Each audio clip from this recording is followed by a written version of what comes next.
नमस्कार, बहुत स्वागत है आप सभी का पहाड़ प्रभात में। आपके साथ हूं मैं दीपा बाफिला। बुलेटिन की शुरुआत बड़ी खबर के साथ करते हैं। बड़ी खबर विकासनगर से है, जहां पर चक्राता ब्लॉक के पास एक कार हादसे का शिकार हो गई है। कार में 5 लोग सवार थे, जिसमें से 4 लोगों की मौके पर ही दर्दनाक मौत हो गई है। विकासनगर से बड़ी जानकारी हादसे की आपको दे रहे हैं। कार में 5 लोग सवार थे। खबर यह है कि 4 लोगों की मौके पर ही दर्दनाक मौत, जबकि एक घायल शख्स को इलाज के लिए हाई सेंटर रेफर किया गया है।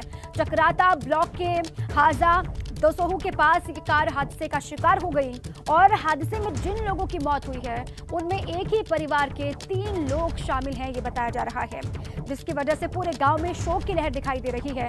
इसी पर अधिक जानकारियों के साथ हमारे सहयोगी विक्रम जुड़ चुके हैं। विक्रम, क्या जानकारी हादसे को लेकर? कितनी देर पहले ये हादसा हुआ और क्या कह रही है पुलिस हादसे को लेकर? जी, ये जो हादसा है ये कल रात का हादसा बताया जा रहा है। ये लोग कल बिस्सू को गए थे। मोइला टॉप में एक बिस्सू होता है क्षेत्रीय लोगों का, वहाँ गए थे और रात को वापसी आए। वापसी के दौरान ये घटना हुई है। इस घटना में जो क्षेत्रीय पटवारी से हमें जानकारी मिली है, वो कुल 4 लोग जो है हादसे के शिकार हुए हैं।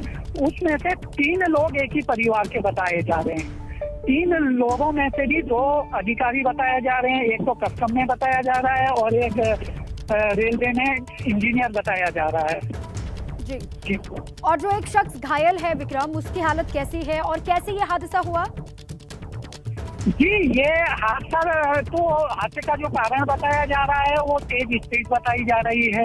और जो एक हादसे में गंभीर घायल है उसे देहरादून हायर सेंटर भेज दिया गया है। हालांकि वो खतरे से बाहर है।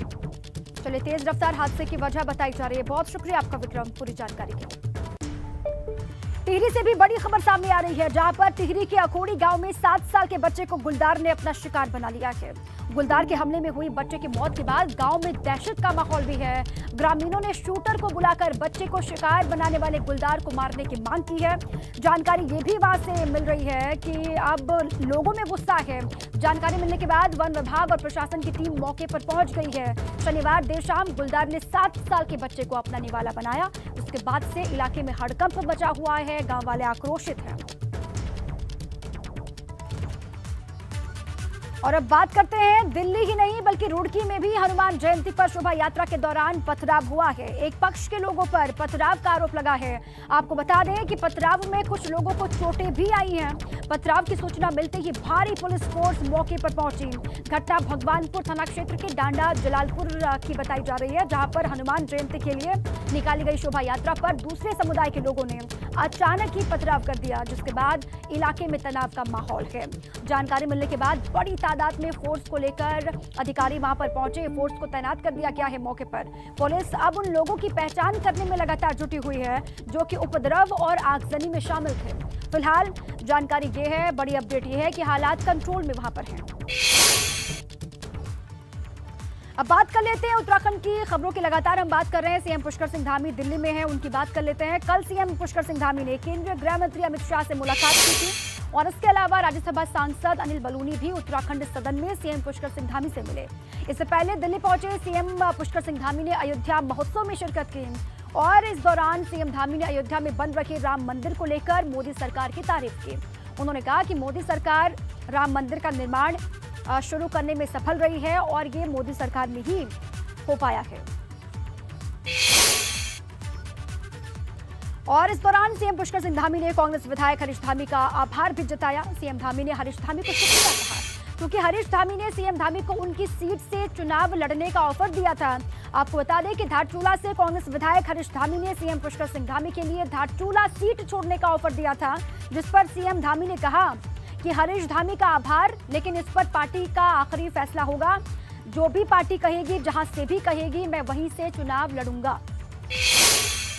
जो ऐतिहासिक काम वहां पर शुरू करवाया है, राम जन्मभूमि पर जो मंदिर का काम शुरू हुआ है, वो आने वाले समय में केवल भारतवर्ष के लिए ही नहीं बल्कि पूरी दुनिया के लिए एक अध्यात्म का, एक संस्कृति का, धर्म का एक प्रमुख स्थान बनने वाला है। और मैं भी जब पहले कभी गया था वहाँ, तो मैंने देखा था कि रामलला टेंट के अंदर रहते थे, तो मन बड़ा दुख।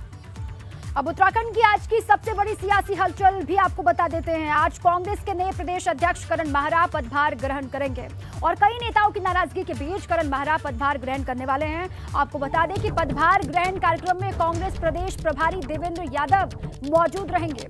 देहरादून में कांग्रेस मुख्यालय में दोपहर 1 बजे का वक्त है जब कार्यक्रम की शुरुआत होगी। और खबर ऐसी भी है कि कई नाराज विधायक पदभार ग्रहण समारोह से दूरी बना सकते हैं, नदारद रह सकते हैं। ये बड़ी जानकारी आपके सामने है।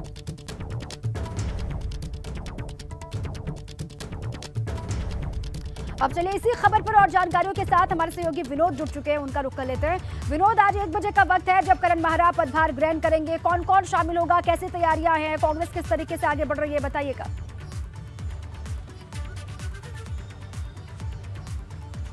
दीपा, देखिए, नए प्रदेश अध्यक्ष करण माहरा के आज 1 बजे वो दोपहर कांग्रेस मुख्यालय पहुंचेंगे और अपना पदभार ग्रहण करेंगे। और जिसकी तैयारी यहाँ पर की जा रही है, प्रदेश प्रभारी देवेंद्र यादव यहाँ पर पहुँचेंगे और उसके अलावा पूर्व मुख्यमंत्री हरीश रावत या फिर तमाम अन्य पार्टी के पदाधिकारी यहाँ पर पहुँचने वाले हैं। 1 बजे का ये कार्यक्रम है। मैं खुद इस जगह पर मौजूद हूँ कांग्रेस भवन में, जिसकी तस्वीरें मैं आपको दिखाऊं कि जिसकी तैयारी यहाँ पर की जा रही है। 1 बजे प्रदेश प्रभारी देवेंद्र यादव यहाँ पर पहुँचेंगे और पार्टी के वरिष्ठ पदाधिकारी यहाँ पर पहुँचने का कार्यक्रम है। हालांकि जो एक कांग्रेस में जिस तरह से अंतर्कलह और जो नाराज़गी पार्टी के विधायकों की चल रही थी, वो खुद दूरी कुछ बना सकते हैं, ऐसी खबरें सामने निकल कर आ रही है। लेकिन नए प्रदेश अध्यक्ष करण माहरा 1 बजे यहाँ पर पहुँचेंगे और पूर्व मुख्यमंत्री हरीश रावत की मौजूदगी में अपना पदभार ग्रहण करेंगे, जिसकी तैयारी कांग्रेस भवन में की जा रही है। कार्यकर्ताओं का जुटना यहाँ पर शुरू हो गया है। लेकिन ये एक बात ये भी माननी पड़ेगी कि आखिरकार जिस तरह से 10 विधायक जो कांग्रेस के हैं, उनकी नाराज़गी देखने को मिली थी। हालांकि पूर्व मुख्यमंत्री हरीश रावत की ओर से डैमेज कंट्रोल करने की कोशिश यहाँ पर ज़रूर की जा रही थी, चाहे हरीश धामी हो, मयूक महर हो या फिर तमाम जितने भी पार्टी के जो पदाधिकारी थे जिन्होंने नए प्रदेश अध्यक्ष बनने को लेकर, नेता प्रतिपक्ष की चयन को लेकर अपनी नाराज़गी जाहिर की थी और ये भी साफ तौर पर आरोप लगाया था कि पार्टी ने उपेक्षा की है और अपनी उपेक्षा को लेकर उनकी नाराज़गी यहाँ पर देखने को मिली थी। लेकिन इसी बीच 1 बजे का कार्यक्रम आज का रखा गया है कि जब नए प्रदेश अध्यक्ष करण माहरा अपना पदभार ग्रहण करेंगे और उसकी जो मौजूदगी होगी, प्रदेश प्रभारी देवेंद्र यादव यहाँ पर मौजूद होंगे, पूर्व मुख्यमंत्री हरीश रावत यहाँ पर मौजूद होंगे। और जिस तरह से प्रदेश अध्यक्ष पद से प्रीतम सिंह को हटाया गया है, तो उस खेमे में भी नाराजगी जरूर है। हालांकि जानकारी मिल रही है कि प्रीतम सिंह भी यहाँ मौजूद होंगे, लेकिन ये जरूर मानिए कि जो 10 विधायकों की नाराजगी चल रही थी, जिसमें हरीश धामी हो, मयूक महर हो और तमाम जितने मनोज तिवारी हो, ये तमाम ऐसे पार्टी के विधायक हैं जो जब कांग्रेस में बड़ा ये चेंजेस हुआ, चाहे नेता प्रतिपक्ष, ये नाराज विधायक जो है वो दूरी बना सकते हैं, लेकिन कांग्रेस के तमाम जो बड़े नेता हैं, बड़े चेहरे हैं, वो जरूर शामिल होंगे। बहुत शुक्रिया आपका पूरी जानकारी के लिए विनोद। चुनाव परिणाम के बाद लगातार कांग्रेस के भीतर घमासान की खबरें आप हर दिन सुन रहे हैं। 4 दिन पहले हरीश धामी के बयान ने भूचाल ला दिया था उत्तराखंड कांग्रेस में, जिसके बाद कई विधायकों की नाराजगी की खबरें उत्तराखंड के सियासी गलियारों में सुनाई दे रही हैं। और इस बीच यशपाल आर्य ने नाराज चल रहे विधायकों को नसीहत दे डाली है। तो वहीं प्रदेश अध्यक्ष करण माहरा बार बार यही समझाते हैं और समझाने की कोशिश कर रहे हैं कि ऑल इज वेल है पार्टी के भीतर। लेकिन क्या वाकई उत्तराखंड कांग्रेस में सब कुछ ठीक है?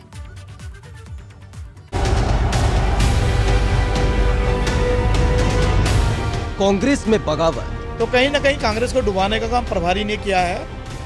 यशपाल आर्य की नसीहत, निर्णय है पार्टी करेगी, हाईकमान करेगा, केंद्रीय नेतृत्व करेगा, लेकिन अनुशासन के दायरे में हमें रखकर अपनी बात कहनी चाहिए।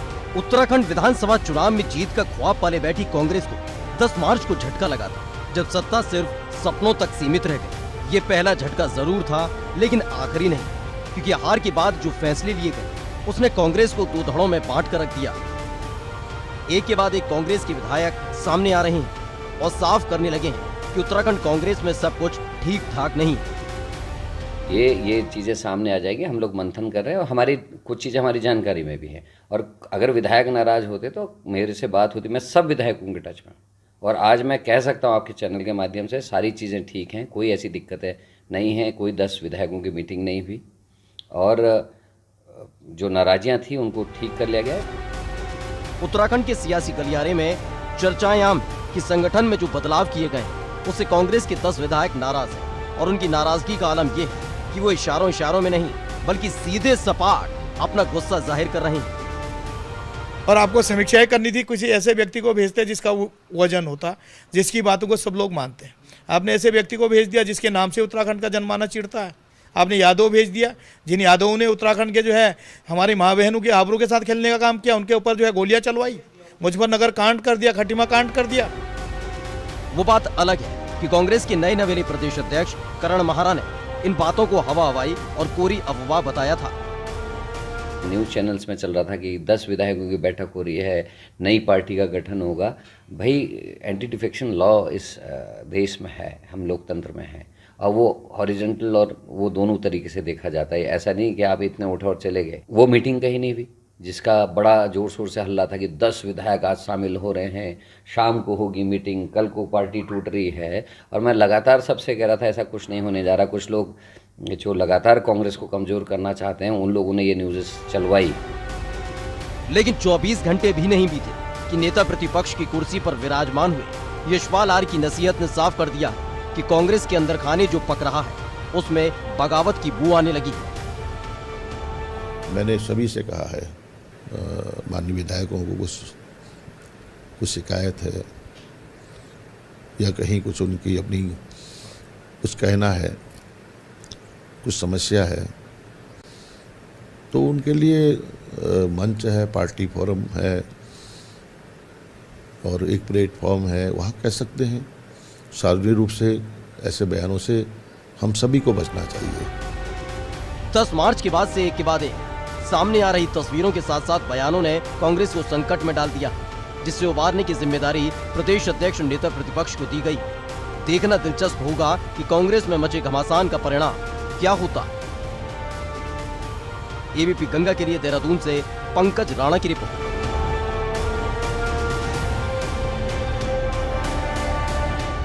आगे बढ़ते देहरादून से खबर है, उत्तराखंड में भाजपा प्रभारी दुष्यंत गौतम संगठन की बड़ी बैठक ले सकते हैं, ऐसी खबर है। हारी हुई 23 सीटों को लेकर समीक्षा कर सकते हैं। भाजपा संगठन में बदलाव को लेकर भी चर्चा हो सकती है और सीएम धामी की सीट से उपचुनाव लड़ेंगे, इसे लेकर भी चर्चा संभव है। तो आज बड़ी बैठक संगठन की ले सकते हैं दुष्यंत गौतम, ये कहा जा रहा है। और 23 सीटें जहां पर जीत नहीं मिली, वहां पर हार की वजह क्या रही, इस पर भी समीक्षा होगी। उत्तराखंड की चारधाम यात्रा में सिर्फ हिंदुओं के प्रवेश के मामले ने फिर से तूल पकड़ लिया है। धर्म संसद से विवाद में आए स्वामी आनंद स्वरूप ने सीएम पुष्कर सिंह धामी को खत लिखा है, जिसमें उन्होंने मांग की है कि चारधाम यात्रा में सिर्फ हिंदुओं को ही शामिल होने की इजाजत मिलनी चाहिए। शंकराचार्य परिषद के अध्यक्ष स्वामी आनंद स्वरूप ने पत्र में बताया है कि इसके लिए उन्होंने मुहिम चला रखी है। अब इस पूरे मामले के बाद से किस तरीके से विवाद और बढ़ सकता है उसको भी समझना होगा। इस पूरे मामले ने तूल पकड़ लिया है। 3 मई से चारधाम यात्रा की शुरुआत होने जा रही है और ऐसे में सरकार के सामने कई चुनौतियां हैं।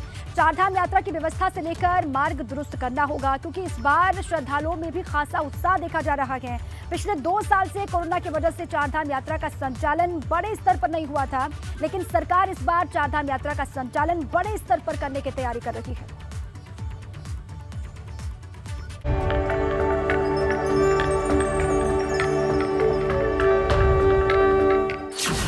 चारधाम यात्रा की होगी शुरुआत।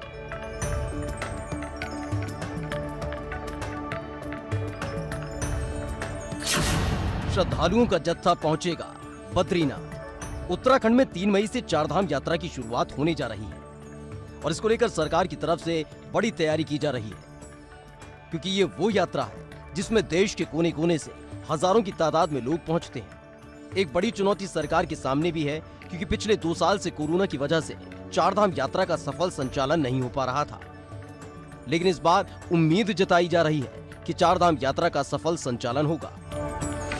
2 वर्ष तक लगातार कोविड महामारी रही है और कोविड महामारी के आप सामान्य हो जाने के कारण से इस प्रकार से होटलों में अन्य और यात्रियों का जो अनुमान है, श्रद्धालुओं का जो अनुमान है, वो अपेक्षा से कहीं ज़्यादा आ रहा है। और उसको लेकर क्योंकि देश विदेश से बहुत बड़ी संख्या में श्रद्धालुओं की आने की संभावना है, उसको लेकर जो सारी व्यवस्थाएं हैं अच्छी व्यवस्थाएं हों, सब यात्रियों को किसी प्रकार की परेशानियों का सामना न करना पड़े। सड़क, पेयजल, परिवहन, स्वास्थ्य, सभी विभागों का आज हमने एक यहाँ पर बैठक किया है।